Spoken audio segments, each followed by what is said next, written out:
Hello, in this clip we're going to look at how to write a fugue, very simple fugue, not going to be complicated and trying to be like Bach. We're just going to keep it really straightforward. We'll begin by looking at some key fugue terminology.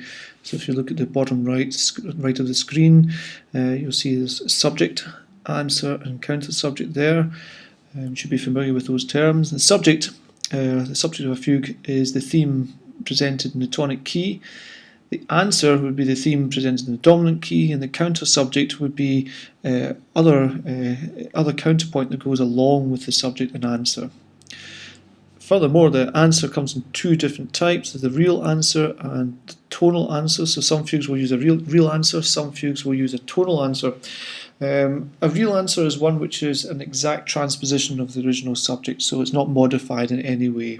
Whereas a tonal answer will modify the original subject, usually because of the shape of the subject is such that if you don't do that, you'll end up in some remote key. So the example given here is a subject that begins in C major with a rising fourth, G to C. It might be answered with a tonal answer in G major that begins with a rising fifth, C, G, or it might end in a similar fashion. Other stuff, I use that term, it's not a technical term, just for any other counterpoint that goes along with the subject and the answer and the counter subject. So how do we get going with this fugue? Up here we've got a fugue subject which I've written. I'll play it just so you hear it first of all.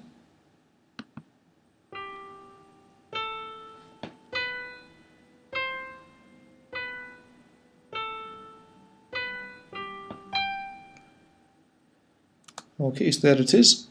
And if you look up at the top, there's a little chart which explains, shows the structure of the fugue that we're going to write. So I'm going to imagine it's going to have four voices. I'm going to call those voices SATB, soprano, alto, tenor, bass. It doesn't have to be that. You could think of them as being voice 1, voice 2, voice 3, or voice 4. Or if you're a string player, you might want to think violin 1, violin 2, viola and cello, or a wind player, flute, oboe, clarinet, bassoon. It doesn't really matter. The point is that four layers of material. And then there are columns here. Each column corresponds to a line of music. And the different colours here, the sort of beige colour, or salmon pink I suppose it is, that's the tonic material is going to be in the tonic key. If it goes to bluey purple, it's going to be in the dominant key.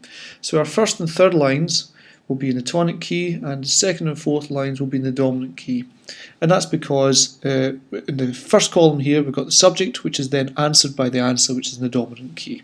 So put simply, I'm going to take this subject, which I've got here in the soprano part, which is going to be the top line of the top stave, and the next time the subject appears, it's down here in the tenor part, the third column, which corresponds to the third line of music here. So I'm going to paste that in here. It's at the wrong octave, so I'm going to put it down the octave so it sits nicely in the tenor range. And now I've got a subject, first line.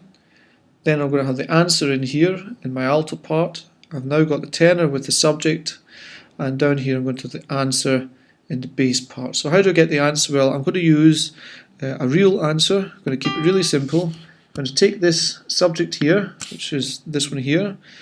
It's going to be answered in the alto part on the next line. There it is. And I'm just going to move it down so it's on D, not G, so effectively in D major. Of course there's no C sharp yet, but there may well be a C sharp when I write the counter subject, which makes it clear that we're in D at that time.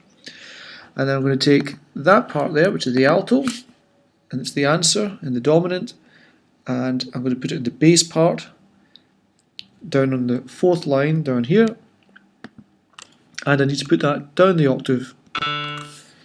So I'll just move that up, it's a little bit close to the bottom there.